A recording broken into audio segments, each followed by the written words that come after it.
의 말씀입니다. 이사야서 19장 1절에서 15절까지 구약성경 988페이지입니다. 이사야서 19장 1절에 15절까지 우리 그 가운데 1절부터 4절까지 말씀을 한 절씩 교도하겠습니다. 애굽에 관한 경고라. 보라, 여호와께서 빠른 구름을 타고 애굽에 임하시리니 애굽의 우상들이 그 앞에서 떨겠고 애굽인의 마음이 그 속에서 녹으리로다.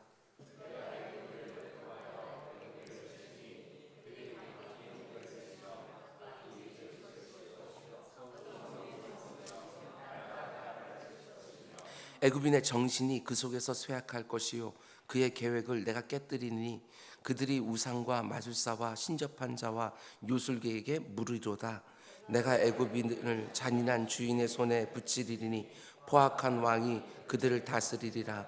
주 만군의 여호와의 말씀이니라. 아멘. 아멘. 우리 잠시 기도하겠습니다. 야곱이 잠 깨어 일어나서 돌단을 쌓은 것처럼 주의 사랑하는 새벽 기도자들이 잠에서 일어난 후 주님 앞에 나와 또 제단을 쌓습니다.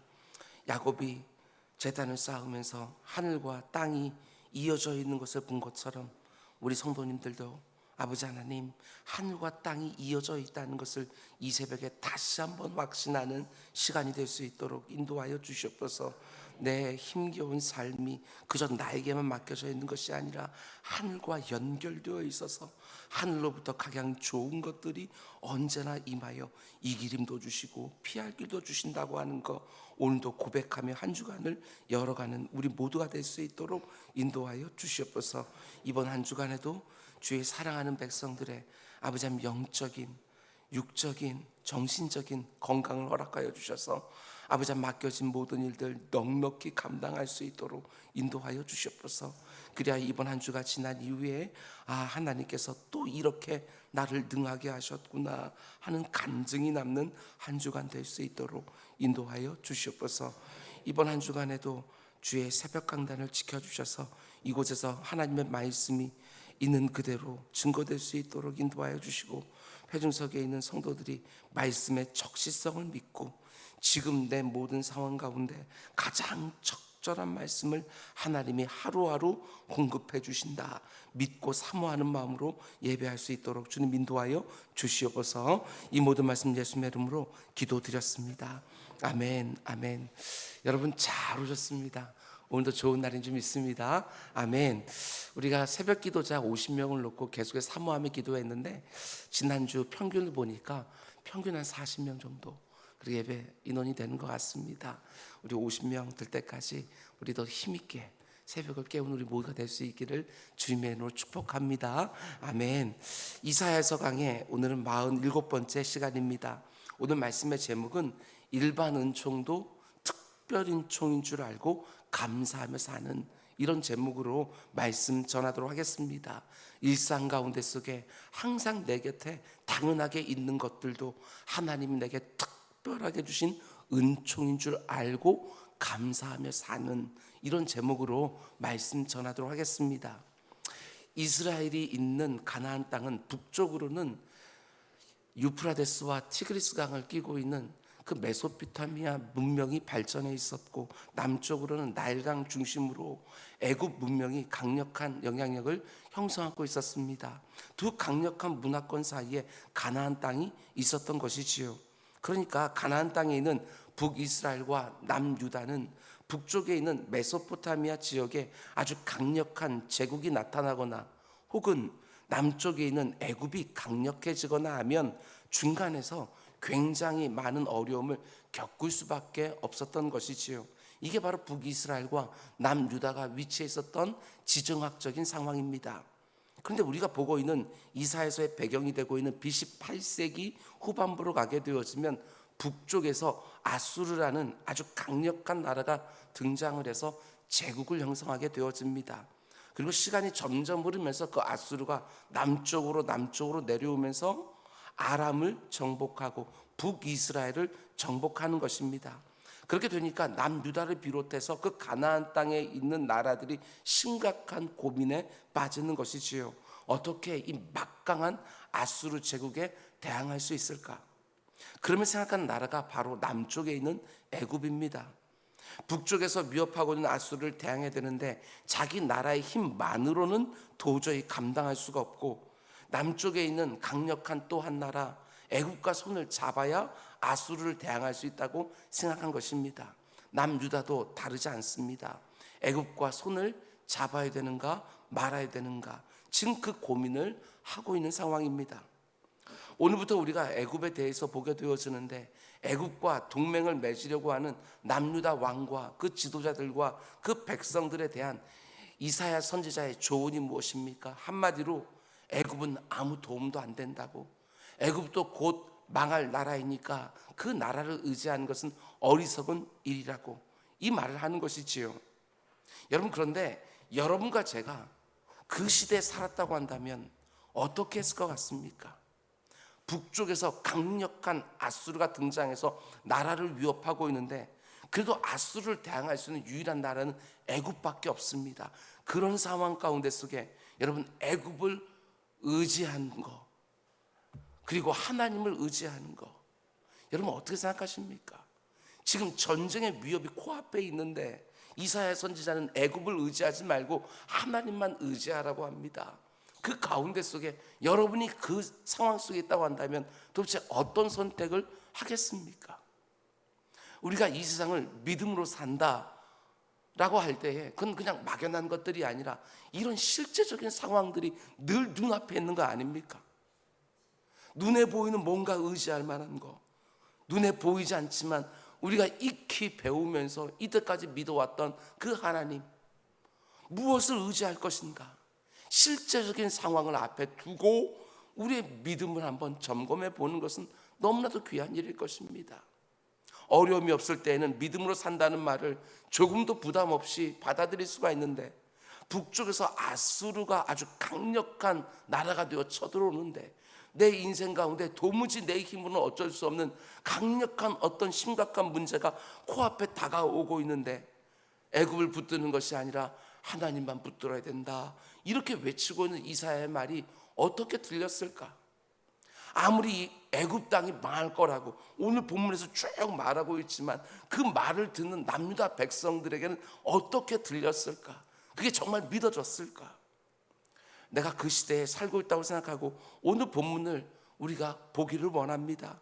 아수르가 쳐들어오는 것 같은 나의 실제적이고 사실적인 상황 앞에 나를 딱 세워놓고 믿음으로 산다는 게 무엇인지 다시 한번 생각하는 새벽이 되기를 원합니다. 오늘 보면 이렇게 시작하죠. 1절, 애굽에 관한 경고라. 보라, 여호와께서 빠른 구름을 타고 애굽에 임하시리니. 여호와께서 빠른 구름을 타고 임하신다. 심판을 위하여 아주 신속하게 애굽에 임하신다는 것이지요. 그런데 여호와께서 신속하게 애굽에 임할 때 어떤 일이 일어난다고 말합니까? 그 강력해 보이는 나라가, 그 강력해 보이는 나라가 섬기는 그 우상들이 그 앞에서 떨겠고 애굽인의 마음은 그 속에서 녹으리로다. 여러분, 애굽이라는 나라의 특징이 무엇이냐면 다신론입니다. 다신론. 오늘날의 인도나 일본처럼 아주 많은 신들을 섬기기로 유명한 곳이 애굽인데, 여호와께서 빠른 구름을 타고 신속하게 임하니까 애굽의 신들이 두려워 떨기 시작하는 것이지요. 가짜들이니까. 참신이신 하나님이 임하니까 힘을 잃고 두려움에 떠는 거예요.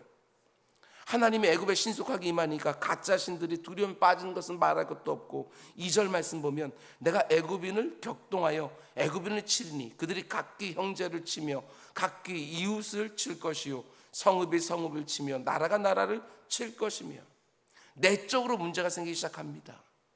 오늘날도 마찬가지 아닙니까? 한 나라가 망할 때를 보면 외부에서 대적이 쳐들어오기도 하지만 대부분의 경우에는 내부에서 문제가 생깁니다. 사람이 사람을 치고 이웃이 이웃을 치고 성읍이 성읍을 치고 내부적으로 연약해지는 거예요. 하나님이 심판을 위해 임하시니까 나라가 내적으로 흔들리기 시작하는 거예요. 이어지는 3절도 보면 애굽의 정신이 그 속에서 쇠약할 것이요 그의 계획을 내가 깨뜨릴 것이다. 하나님의 심판이 시작되니까 애굽 사람들의 정신이 연약해진다. 사람들의 내면도 무너진다는 것입니다. 두려움에 빠지고 염려와 걱정이 많아지니까 어떤 계획을 세우든지 시행이 안 됩니다. 그러니까 이들이 어떻게 하지요? 그들이 우상과 마술사와 신접한 자와 요술기에게 물어갑니다. 정신이 쇠약해지고 어떤 계획을 세우든지 시행이 안 되니까 애굽 사람들이요, 우상과 마술사와 신접한 자와 요술객을 찾게 되어지는 거예요. 이런 경우도 참 많이 있지 않습니까? 사람들이 극단적인 상황에 몰리게 되어지면 거듭거듭 신비한 능력을 찾고 의지하게 되는데, 하나님의 심판이 시작되어지니까 우상들을 의지하고 마술사와 신접한 자와 요술객들을 찾아가는 거예요. 너무나 안타깝게도 성도들 가운데도 이와 유사한 경향을 보이는 경우가 혹꼭 있습니다. 하나님을 믿고 의지한다고 평소에는 고백하지만 극단적인 상황에 딱 처하게 되어지면 신비한 능력을 가지고 있다고 소문난 무당이나 점쟁이들, 혹은 신비한 은사를 가지고 있다고 알려진 영적으로 검증되지 않은 목사나 선교사로 불리는 사람들을 찾아가는 경우도 간혹 있습니다. 주의하셔야 됩니다. 정말 주의하셔야 됩니다. 그러면 너무나 많은 사람들이 어리석은 선택을 하게 되어지는 것이지요. 이어지는 4절도 보면 내가 애굽인을 잔인한 주인의 손에 붙이리니 포악한 왕이 그들을 다스리리라. 주 만군의 여호와의 말씀이니라. 이렇게 나라가 어수선해지면 누가 일어납니까? 악한 독재자들이 일어날 때가 많이 있습니다. 그리고 자신의 야망을 위해서 나라를 좌지우지하다가 더 큰 어려움이 생기는 거예요. 하나님이 지금 이사야 선지자를 통해서 애굽에 대한 경고의 말씀을 주고 있는데, 그 말씀은 지금 누가 듣고 있는 거예요? 애굽 사람이 듣고 있는 것이 아니에요. 남유다 백성들이 지금 듣고 있는 거예요. 이게 어떤 의미입니까? 애굽을 경고하면서 남유다 백성들에게 애굽을 의지하지 말라고, 하나님이 임하시기만 하면 애굽이 순식간에 이렇게 된다고. 그들이 아무리 강력해 보인다 할지라도 하나님께서 빠른 구름을 타고 신속하게 그들에게 임하게 되어지면 온 나라가 이렇게 쑥대밭이 된다고. 그들을 의지하지 말고 하나님만 의지해라. 지금 그 말씀을 주고 계시는 거예요. 나의 의지의 대상이 도대체 어디에 있는지 우리는 늘 점검해 보셔야 돼요. 눈에 보이는 것들 하나하나가 내 의지의 대상인지, 눈에 보이진 않지만 눈에 보이는 모든 것들을 주관하시는 하나님이 나의 의지의 대상인지,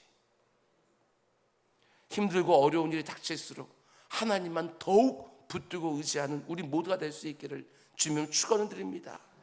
이어지는 구절들을 보면 애굽에 일어나는 두 번째 모습인데요, 애굽의 특징을 가장 잘 보여주는 것이 제가 서두에 말씀드린 것처럼 나일강입니다. 애굽은 모든 것들이 나일강 중심으로 이루어져 있는 거예요. 나일강은 1년에 한두 번씩 범람하면서 나일강 하류에 아주 비옥한 농경지를 만들어냅니다. 나일강이 공급하는 풍성한 물로 그 범람한 물 때문에 굉장히 비옥한 농경 국가가 되는 거예요. 그 땅에 풍성한 추수가 있으니까 아주 부유한 고대 문명이 발전할 수 있었던 것이고, 그 일대에 전통적인 패권 국가가 될 수 있었습니다. 그래서 사람들은 자신들의 풍요로움을 가리켜서 나일강의 선물 이렇게 말했던 것이지요. 나일강 주변은 푸르고 멀리 떨어지면 떨어질수록 광야와 사막이니까 애굽의 모든 풍요와 모든 문명은 나일강을 중심으로 다 형성되어 있었습니다. 근데 하나님이 굉장히 충격적인 말을 하시는 거예요. 5절과 6절 말씀 보면 바닷물이 없어질 것이다. 강은 잦아서 말라버릴 것이다. 강들에서는 악취가 날 것이고 애굽의 강물은 줄어들고 마름으로 갈대와 부들이 시들겠으며. 여러분, 애굽 사람들에게요, 나일강이 마른다는 것은 상상도 못하는 일이에요. 눈 뜨면 나일강이에요. 나일강에서 물을 끌어다 쓰고 한 번씩 강이 범람해서 너무나 비옥한 농경지를 이루었는데, 자신들의 생명의 근간 같은 나일강이 마를 거라고 하나님이 이사야를 통하여 말씀하시는 거예요. 여러분, 생각해 보셔야 돼요. 나일강이 그렇게 풍성한 물을 제공해 줄 수 있었던 이유가 무엇입니까? 하나님이 꾸준히 주시는 비와 꾸준히 하나님이 제공하시는 물 때문에 나일강이 된 것이지요.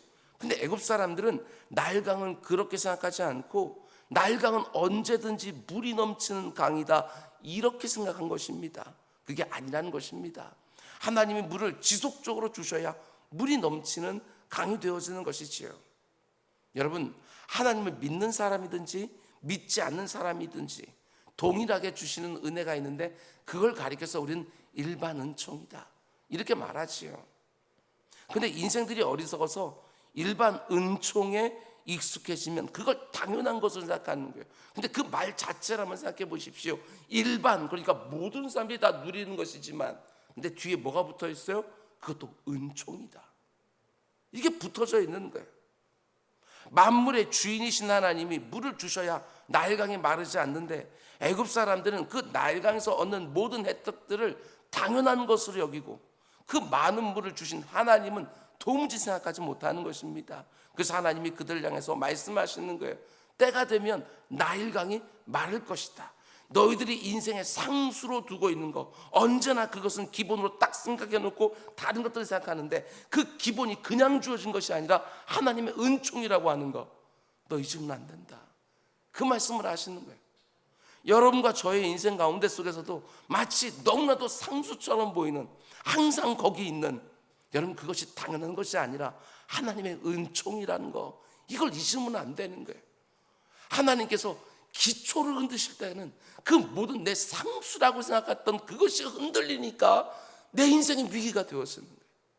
언제나 거기 있어야 되는데 그게 말라버리는 그 가운데 속에 우리는 심히 당황해하고 어려울 때가 많이 있지만 여러분 평소에도 일상 가운데 항상 주어져 있는 것들도 하나님의 은총을 생각하는 거 거기서부터 우리는요 언제나 범사가 감사가 되어지는 그런 삶을 살 수 있는 거예요.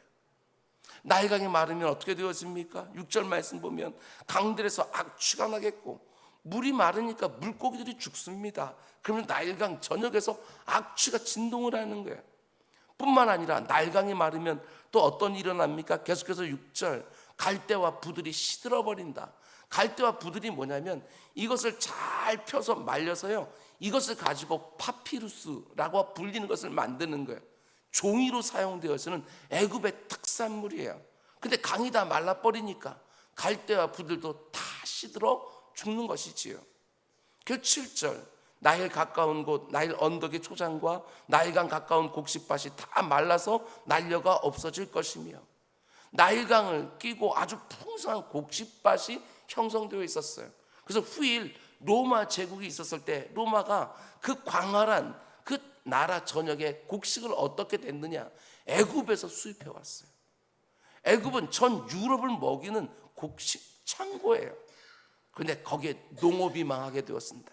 하나님 심판이 임하니까 농업만 무너지는 게 아닙니다. 나일강이 마르니까 거기서 물고기를 잡던 어부들도 망하게 되어지는 거예요. 어업도 무너집니다. 8절 어부들은 탄식하며 나일강에 낚시를 던지는 자마다 슬퍼하며 물 위에 그물을 치는 자는 피곤할 것이며 9절 세마포를 만드는 자와 배 짜는 자들이 수치를 당할 것이며 나일강에 무성하게 자라있는 아마라고 하는 것 그래서 거기서 실을 뽑아서 섬유를 만들었는데 나일강 마르니까 섬유 산업도 다 망해버린 거예요.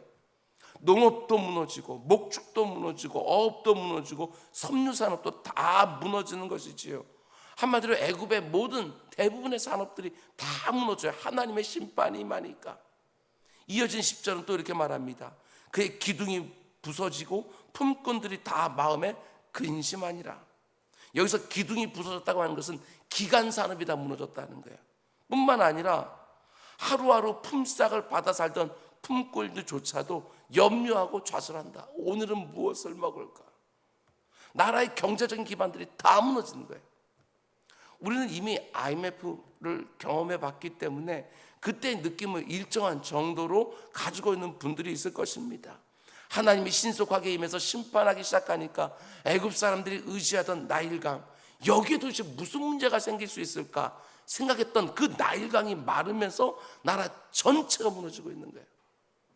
뿐만 아니라 이렇게 나라가 어려울 때 지도자들이라도 제대로 깨어 있으면 그래도 그 위기를 이겨내지 않겠습니까? 근데 하나님 심판을 위해서 임하시게 되었으면 지도자들의 지혜도요 다 사라진다는 거예요.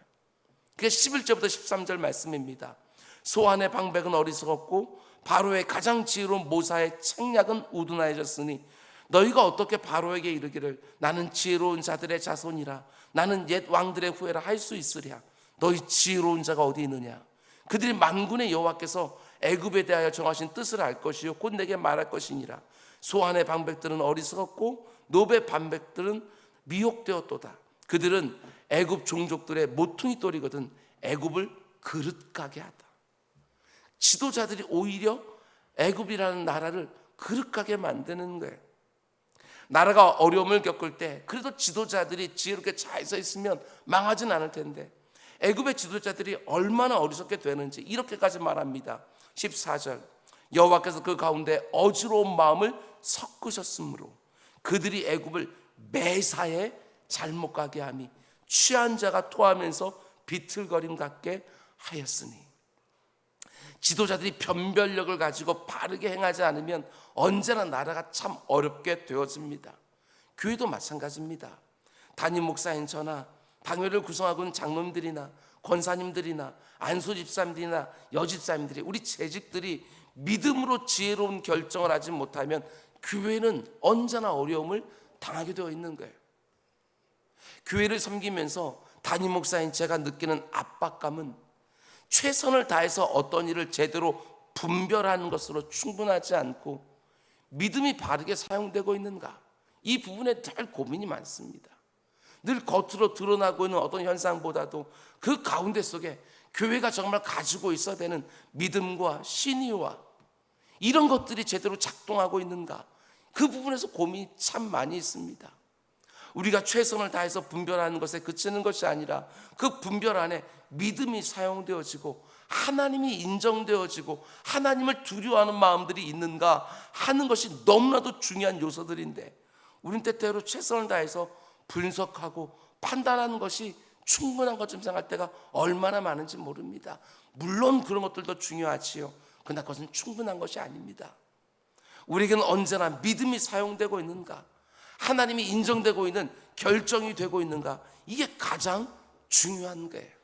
여러분, 지도자들의 지혜가 마르지 않도록 여러분 늘 기도해 주시기를 바랍니다. 지도자들의 지혜로움이 굉장히 중요한데 지금 애굽은 어떤 상황입니까? 애굽에서 머리나 꼬리며 종려나무까지나 갈대가 아무 할 일이 없으리라.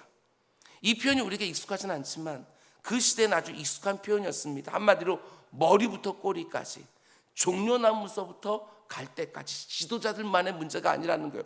온 백성이 다 우둔해졌다는 거예요. 어떤 것 때문에 이렇게 되었습니까? 하나님이 임하자마자 온 나라가 다 엉망이 되었는 거예요. 그 교만하던 애굽 사람들이 한 문명을 이루었던 그 나라 사람들이 우리가 잘 아는 것처럼 여러분 스핑크스나 아니면 피라미드 같은 거 오늘 우리의 눈으로 봐도 너무나도 놀라울 정도로 그들은 지혜로운 민족이었는데 이렇게 엉망이 되었는 거예요. 여러분 인생이 교만하다고 하는 거 그게 얼마나 어리석은 것인지. 하나님이 임하시기 시작하면, 아니 하나님이 우리들에게 은혜를 베풀지 않아주시면 그 가운데 내 인생의 모든 기반들이 다 무너지는 것인데도 불구하고 우리는 하나님 앞에 온전히 매달리지를 못한다. 이게 얼마나 어리석은 인생들의 교만입니까? 여러분 오늘 본문의 애굽 사람들을 보면서 요즘 내가 어떻게 살고 있는지 꼭 이 새벽에 점검해 보시기를 바랍니다. 내 인생에 혹시 너무나도 당연한 일반 은총처럼 생각하는 것이 있습니까? 그렇지 않습니다. 일반 은총도 은총입니다. 특별 은총과 마찬가지로 하나님의 은혜라고 하는 것, 그걸 절대로 잊지 마시기 바랍니다. 내 삶 가운데 속에 눈만 뜨면 있을 것 같은 나의 나일강은 무엇인지 한번 생각해 보시기 바랍니다. 그것이 그냥 안전한 것이 아닙니다. 하나님이 지금까지 지켜주시고 보호해 주시고 내 삶 가운데 속에 그런 것들이 마르지 않도록 계속해서 은총을 공급해 주고 있었으니까 눈을 뜨면 나일강이 있는 거예요. 근데 그것을 감사하지 못한다. 어느 순간 그것이 마르게 될 때 깨달으면 어리석은 거예요. 마르기 전에 그 모든 것들이 하나님의 은총이라는 것을 고백하며 그분을 찬송하는 사면삼, 그것이 우리들에게 필요한 것이지요. 우리가 부르는 복음성화 가사처럼 당연한 것 하나도 없습니다. 내가 지금까지 누려왔던 모든 것들, 내가 지금까지 지나왔던 시간들, 내가 지금까지 걸어왔던 모든 순간들 당연한 거 아닙니다. 내가 이렇게 새벽을 깨우며 성전을 드나드는 것, 이게 당연한 것입니까? 그렇지 않습니다. 이런저런 일들이 교회 안에 일어나서 분열과 분쟁 가운데 속에 지금 당연하게 생각하는, 내가 언제든지 눈 떠서 오기만 하면 있을 것 같은 예배를 제대로 드리지 못하는 경우가 여러분 우리들에게도 얼마든지 있을 수 있다는 거, 그것들을 알고 병성하여 깨어 기도하는 것이지요. 우리의 삶에 아무것도 당연한 것은 없습니다. 우리의 삶에 하나님의 특별한 은혜와 도우심이 아니면 우리 삶이 무너지는 것은 정말 한순간, 아주 작은 문제 하나만 생겨도 많은 것들에 제한을 받는 것이 여러분과 저의 삶 아니겠습니까? 지금 내 눈에 보이는 모든 것들이 당연하게 그 자리에 있는 것처럼 여기지 않고 하나님이 허락해 주시고 지켜주시고 보호해 주셔야 그 모든 것들이 내 곁에 있는 줄 알고 더욱 하나님 의지하고 더욱 하나님을 찾는 그 마음의 중심 잘 내어드리는 또 하루가 될 수 있기를 주님의 이름으로 축원을 드립니다. 우리 기도하겠습니다. 사랑의 주님, 눈만 뜨면 내 앞에 있는 나일강처럼 보이는 내 인생의 상수처럼 보이는 그 어떤 것도 하나님께서 은혜를 공급하지 않으시면 그것도 말라버리는 줄 알고 그 내 삶 가운데 더 있기를 원하고 더 채워지기를 원하는 것도 하나님께서 특별한 은혜를 불어주지 않으시면 불가능한 줄 알고 언제나 하나님 앞에 나와 의존적인 삶을 살아가는 우리 모두가 될 수 있도록 인도하여 주시옵소서. 오늘 하루도 내가 더 열심히 살기만 하면 제대로 사라지는 것이 아니라 하나님이 순간순간 나에게 지혜를 주시고 나에게 필요한 것을 공급해 주셔야 하루가 또 사라지는 줄 알고 오늘도 하나님의 은혜를 구하며 시작하는 우리 모두가 될 수 있도록 인도하여 주시옵소서. 이 모든 말씀 예수님의 이름으로 기도드렸습니다. 아멘. 너희 이렇게 기도하라.